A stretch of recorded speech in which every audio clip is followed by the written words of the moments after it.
Welcome to Black History with Mr. Dodson. Today, we'll be learning about Sarah Mae Flemming. Before Rosa Parks refused to give up her seat, there was Sarah Mae Flemming, an unsung hero of the Civil Rights Movement. Born June 28, 1933, in the midst of the Great Depression, the oldest of 7 children and granddaughter of slaves, Flemming grew up on her family's own land, 130 acres 5 miles north of what is now Eastover, South Carolina. On June 22, 1954, Flemming, a 20-year-old maid at the time, took a front seat on the then segregated city bus operated by South Carolina Electric and Gas. The line dividing races on South Carolina buses served as one of the most visible daily reminders of segregation.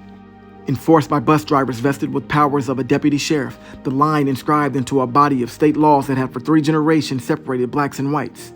On Columbia buses, the color line shifted depending on whether more blacks or whites were riding the bus. One thing remained firm, though: whites never sat behind blacks. On this historic morning, Flemming took a seat in what she deemed an appropriate area. After taking her seat, a white Columbia bus driver humiliated her, blocking her with his arm and accusing her of sitting in the whites-only part of the bus.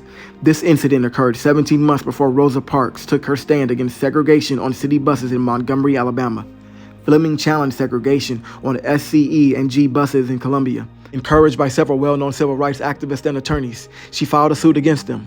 Rebuffed in federal court in Columbia, Flemming's case traveled to the 4th U.S. Circuit Court of Appeals in Richmond, which struck down segregation on city buses.